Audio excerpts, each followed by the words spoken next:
Mi prometida desapareció 2 semanas antes de la boda. La encontré en Instagram rumbo a España con sus amigas, y cuando volvió suplicando perdón, mi respuesta los dejó a todos sin palabras. Tengo 29 años.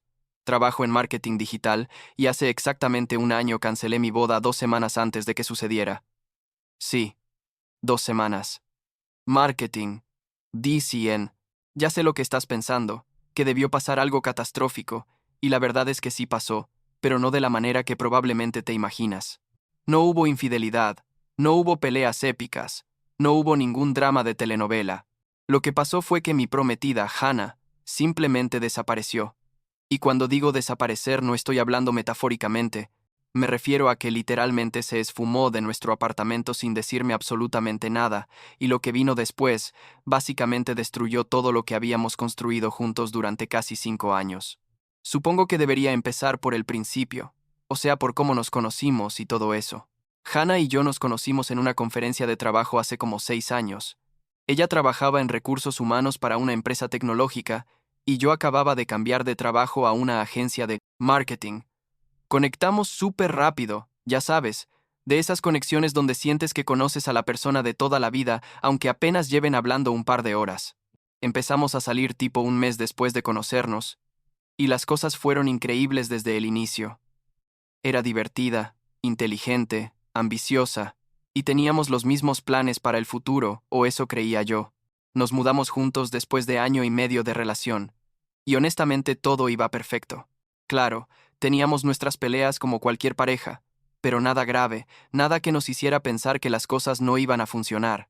Le propuse matrimonio hace como 2 años, en un viaje que hicimos a las montañas, nada muy elaborado, pero fue especial para nosotros. Ella lloró.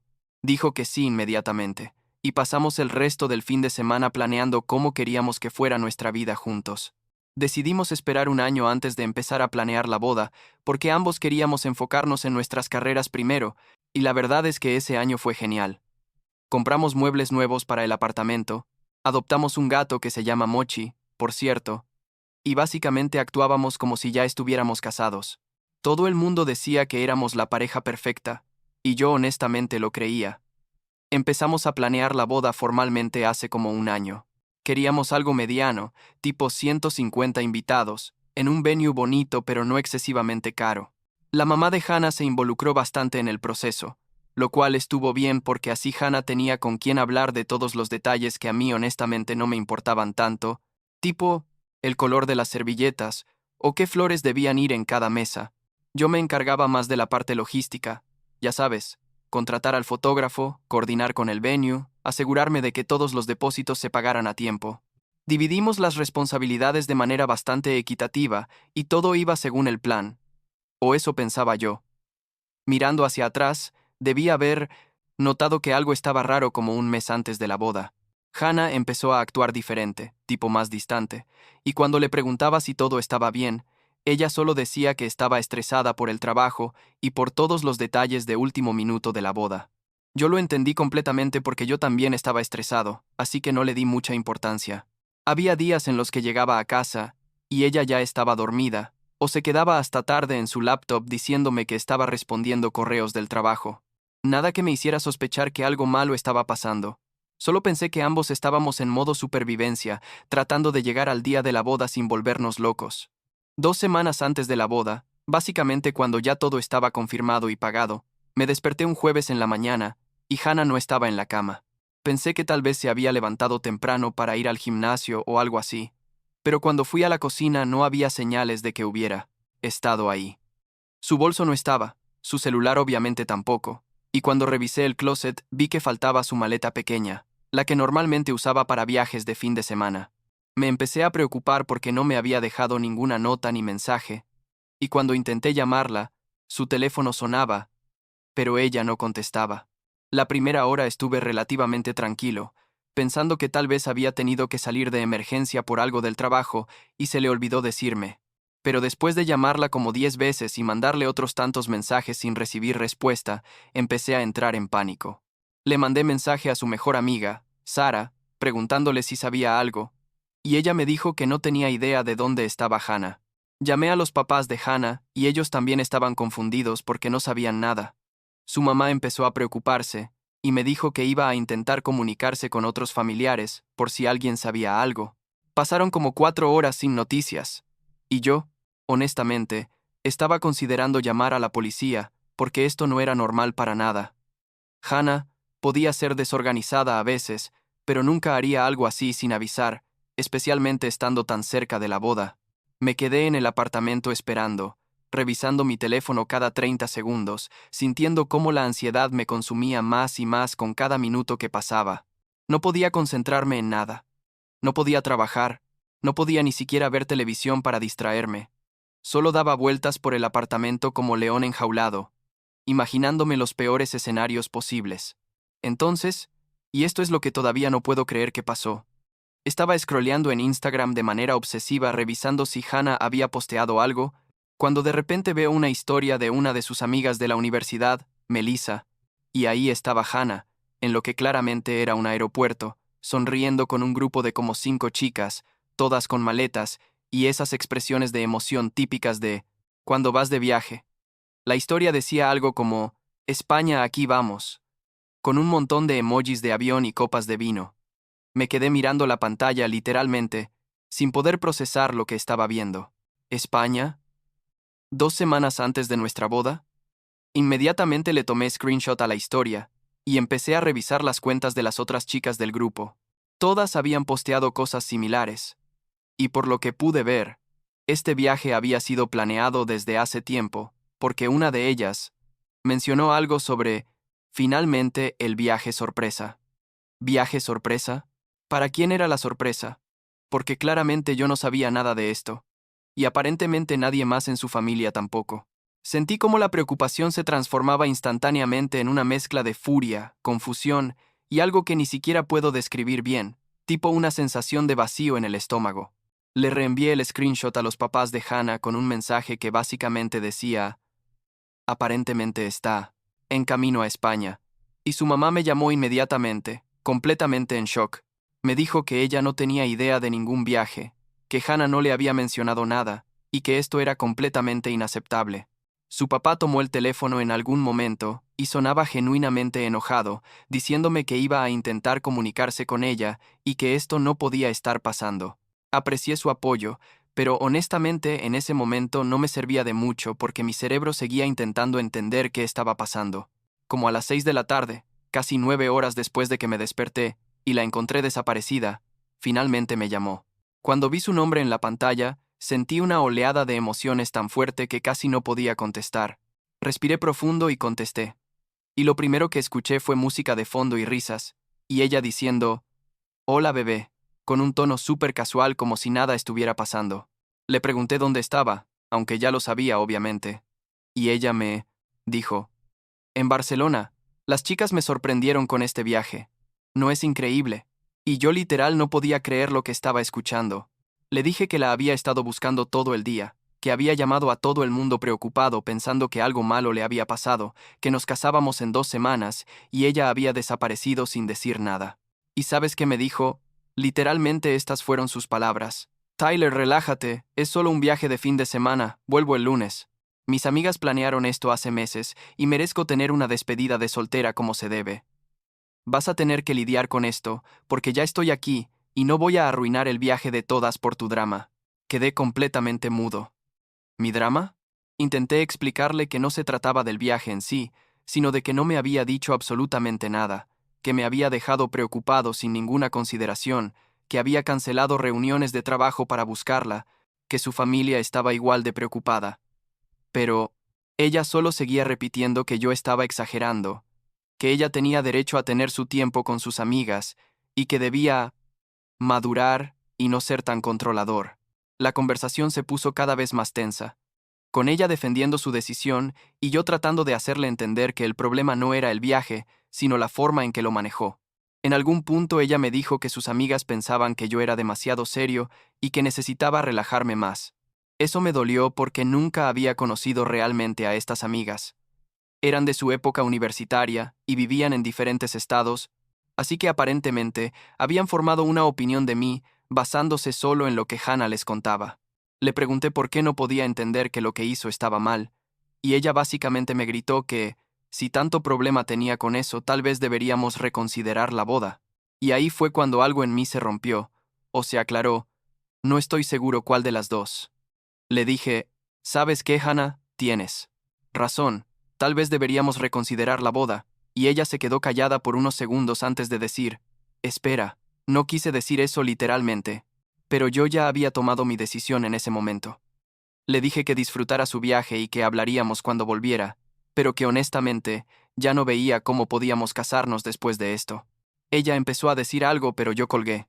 Me temblaban las manos y sentía como si mi pecho fuera a explotar, pero al mismo tiempo había una claridad extraña en mi mente, tipo cuando después de estar perdido en la niebla, de repente puedes ver el camino frente a ti. Esa noche básicamente no dormí. Solo me quedé en el sofá pensando en todo, repasando nuestra relación completa en mi cabeza, y empecé a ver cosas que había ignorado o justificado durante años.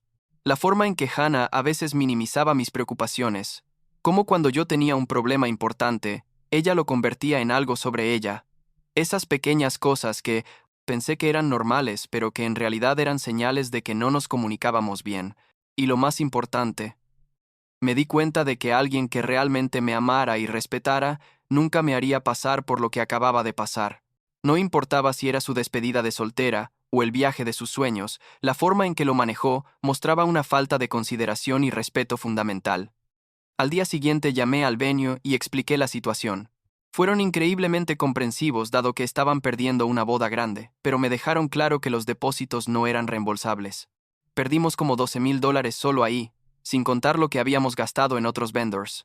Luego tuve que llamar a cada proveedor, el fotógrafo, el servicio de catering que íbamos a usar para el ensayo, el DJ, literalmente cada persona que estaba involucrada en hacer la boda posible. Algunos fueron comprensivos, otros no tanto. Pero todos querían algún tipo de confirmación por escrito de que estábamos cancelando. Lo peor fue tener que decirle a la familia y amigos. Llamé primero a mis padres y les expliqué todo lo que había pasado. Mi mamá estuvo de mi lado inmediatamente, diciendo que lo que Hannah hizo fue imperdonable y que obviamente no estaba lista para el matrimonio. Pero mi papá, y esto todavía me duele, básicamente me dijo que estaba exagerando, que todas las parejas pasan por estrés antes de la boda, que Hannah solo necesitaba su espacio, y que yo estaba cometiendo un error enorme al cancelar todo. Intenté explicarle mi punto de vista, pero él no quería escuchar. Seguía insistiendo en que los problemas se resuelven hablando, no huyendo. Mandé un mensaje grupal a todos los invitados, explicando que la boda estaba cancelada por circunstancias imprevistas y que lamentábamos cualquier inconveniente. Los mensajes que recibí fueron de todo tipo. Algunos amigos cercanos me llamaron preguntando qué había pasado, y cuando les conté la historia completa, la mayoría me apoyó. Pero hubo otros, especialmente amigos mutuos de Hannah y míos, que pensaron que estaba siendo dramático y extremo. Una prima de Hannah me mandó un mensaje largo diciéndome que estaba arruinando la vida de su prima por un malentendido, y que debería tener más compasión, porque las novias pasan por mucho estrés prenupcial. Hannah volvió ese lunes, como había dicho, bronceada y aparentemente relajada. Me mandó como 20 mensajes durante su viaje, alternando entre disculparse y defenderse, pero yo no le respondí ninguno. Cuando llegó al apartamento, yo no estaba ahí porque honestamente no quería verla. Me había quedado en casa de mi mejor amigo, Marcus, quien fue básicamente el único que me apoyó sin condiciones durante todo esto. Hannah me llamó gritando que por qué no estaba ahí, que necesitábamos hablar como adultos, que esto era ridículo. Le dije que podía venir a buscar sus cosas cuando yo estuviera ahí para supervisar, pero que ya no. Había nada que hablar sobre la boda porque estaba completamente cancelada. Ella fue al apartamento ese miércoles con su papá, quien se veía súper incómodo con toda la situación. Yo había preparado todas sus cosas en cajas, excepto algunos muebles grandes que técnicamente habíamos comprado juntos. Su papá me agradeció por ser civilizado sobre esto, y pude ver en sus ojos que él entendía mi posición, aunque obviamente apoyaba a su hija. Hannah básicamente se la pasó llorando mientras empacaba, diciendo que yo era cruel, que no entendía por qué estaba siendo tan extremo, que podíamos ir a terapia de pareja y resolver esto. Pero yo ya había tomado mi decisión y no iba a cambiarla. Lo que vino después fue posiblemente peor que la situación inicial. Durante las siguientes semanas, recibí presión constante de amigos mutuos y familia para que reconsiderara. La mamá de Hannah me llamó llorando, diciéndome que su hija había cometido un error, pero que me amaba y que todos merecemos segundas oportunidades. Algunos de mis propios amigos empezaron a distanciarse porque pensaban que estaba siendo demasiado duro. Mi papá básicamente dejó de hablarme por un tiempo, diciéndole a mi mamá que yo estaba siendo inmaduro y egoísta. Incluso Marcus, quien me había apoyado desde el principio, en algún momento me preguntó si realmente estaba seguro de que esto era lo que quería, porque cancelar una boda es algo permanente, y tal vez Hannah verdaderamente no se había dado cuenta de qué tan grave era lo que hizo. Tuve que bloquear a varios amigos mutuos en redes sociales porque constantemente me mandaban mensajes defendiendo a Hannah o tratando de hacerme sentir culpable. Una amiga de Hannah me escribió un mensaje súper largo, básicamente llamándome controlador y diciendo que Hannah se salvó de un matrimonio tóxico. Eso fue particularmente difícil de leer, porque empezó a hacerme dudar de mi propia percepción de lo que había pasado. ¿Realmente estaba siendo controlador al esperar que mi prometida me dijera que iba a salir del país 2 semanas antes de nuestra boda? ¿Era yo el problema? Me tiré completamente al trabajo durante los siguientes meses. Me ofrecí para todos los proyectos adicionales que surgían, me quedaba en la oficina hasta tarde, básicamente hacía todo lo posible para no tener que pensar en lo que había pasado. También empecé a ir al gimnasio religiosamente, tipo 5 veces a la semana. No tanto por querer estar en forma, sino porque necesitaba hacer algo físico, donde pudiera canalizar toda la frustración y enojo que sentía. Bajé como 15 libras en 2 meses, lo cual preocupó a mi mamá, pero honestamente me sentía mejor físicamente, aunque emocionalmente era un desastre. Como un mes después de que Hannah se fue, tuve un encuentro completamente inesperado con ella. Estaba en mi cafetería favorita un sábado en la mañana, tratando de trabajar en mi laptop, cuando la vi entrar. Nuestros ojos se encontraron y fue súper incómodo, pero ella se acercó a mi mesa y me preguntó si podía sentarse un momento. Acepté, aunque no estaba seguro de por qué. Se veía diferente, tipo había cambiado su corte de cabello y se veía más delgada.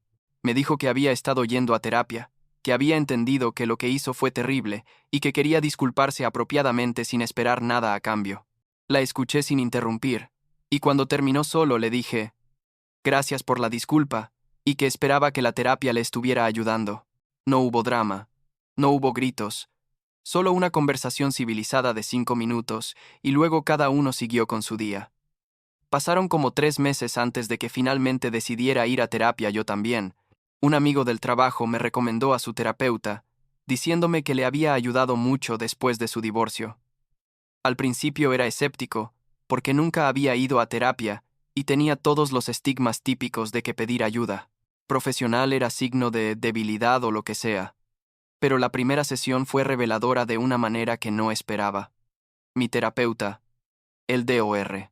Chen, básicamente me dejó hablar sin interrumpir por como 40 minutos, y cuando terminé él me ayudó a entender que lo que sentía, toda esa mezcla de enojo, tristeza, alivio y culpa, era completamente normal y válido. Fuimos desempaquetando no solo lo que pasó con Hannah, sino también patrones en mis relaciones previas, la forma en que mis padres manejaban conflictos cuando era niño, y cómo todo eso influenciaba la manera en que yo veía las relaciones románticas. Me di cuenta de que había normalizado ciertas banderas rojas con Hannah porque quería que funcionara, porque ya habíamos invertido tanto tiempo juntos, porque la idea del matrimonio y la vida que habíamos planeado era más importante para mí que realmente evaluar si éramos compatibles en lo fundamental. El Dr. Chen nunca me dijo si había hecho bien o mal al cancelar la boda, pero me ayudó a llegar a mis propias conclusiones sobre eso. Como 6 meses después de todo el drama, recibí un mensaje de texto de Hannah. Era breve. Básicamente solo diciendo que esperaba que yo estuviera bien y que ella estaba en un mejor lugar mentalmente. Le respondí de manera igualmente breve, deseándole lo mejor. No hubo intento de reconectar o de ser amigos, solo un reconocimiento mutuo de que ambos habíamos seguido adelante con nuestras vidas. Honestamente me quedé pensando en ese mensaje por varios días, preguntándome qué sentía al respecto, y me di cuenta de que principalmente sentía indiferencia, lo cual era probablemente la señal más clara de que había procesado todo apropiadamente. Empecé a salir con alguien nuevo como 8 meses después de cancelar la boda. Se llama Jessica. La conocí en un evento de networking de trabajo, y las cosas han sido completamente diferentes desde el inicio. Hay una comunicación y transparencia que nunca tuve con Hannah, y aunque obviamente llevo mis propios traumas e inseguridades de lo que pasó, Jessica ha sido increíblemente paciente mientras trabajo en eso. No estamos ni cerca de hablar de matrimonio, y eso está perfectamente bien para ambos. Estamos tomando las cosas súper despacio, y honestamente, nunca me había sentido más cómodo en una relación. Hace como un año exactamente, fui a la boda de un amigo mutuo de Hannah y mío. Sabía que ella iba a estar ahí porque este amigo nos había invitado a ambos, y nos preguntó si íbamos a estar cómodos con eso. Tanto Hannah como yo dijimos que sí, que habíamos madurado suficiente para manejar estar en el mismo evento. Fui con Jessica. Hannah fue con alguien que aparentemente había conocido en una aplicación de citas. Nos saludamos de manera educada cuando coincidimos en el bar. Incluso presentamos a nuestras respectivas parejas, y luego cada uno siguió disfrutando la boda por su lado. No hubo drama, no hubo incomodidad extraña, solo dos personas que alguna vez planearon casarse y que ahora estaban en caminos completamente separados. La semana pasada estaba organizando mi closet y encontré la caja donde había guardado algunas cosas de cuando Hannah y yo estábamos juntos. Fotos, algunas cartas que me escribió, el recibo del anillo de compromiso que nunca recuperé porque honestamente no quería pasar por el proceso de venderlo. Miré todo eso con una distancia emocional que me sorprendió. No sentí enojo ni tristeza, solo tipo una nostalgia suave por la persona que yo era cuando pensaba que ese era mi futuro. Me di cuenta de que cancelar la boda, aunque fue una de las decisiones más difíciles y dolorosas que he tomado, fue absolutamente la correcta. Mis padres finalmente entendieron mi perspectiva como 6 meses después de todo, cuando mi papá me llamó para disculparse por no haberme apoyado inicialmente. Me dijo que había estado hablando con mi mamá, y que ella le hizo ver que él estaba proyectando sus propios miedos sobre el matrimonio en mi situación. Eso significó mucho para mí, aunque honestamente para ese punto, ya había hecho las paces con el hecho de que no todos iban a entender mi decisión, y eso estaba bien. No sé qué estará haciendo Hannah ahora más allá de lo poco que veo ocasionalmente en redes sociales. Parece estar bien, parece estar feliz, y genuinamente espero que lo esté. No guardo resentimiento hacia ella, aunque tampoco tengo ningún deseo de reconectar o de ser amigos. Simplemente fue alguien importante en mi vida durante un periodo específico, alguien con quien no era compatible de las formas que importan, y eso está bien. No todas las relaciones están destinadas a durar para siempre, y está bien reconocer eso y seguir adelante. Ahora, un año después, puedo decir que estoy en un lugar completamente diferente. Tengo una relación saludable. He trabajado en mí mismo de maneras que nunca habría hecho si todo hubiera salido según el plan original, y he aprendido a confiar en mi juicio incluso cuando todos los demás piensan que estoy equivocado. ¿Fue fácil? Para nada. ¿Hubo momentos en los que dudé de mi decisión? Absolutamente. Pero cuando miro hacia atrás, puedo ver claramente que esa versión de mí que canceló la boda sabía algo que tardé meses en entender completamente. Que el respeto y la consideración mutua son la base de cualquier relación sólida, y sin esos elementos, el amor simplemente no es suficiente.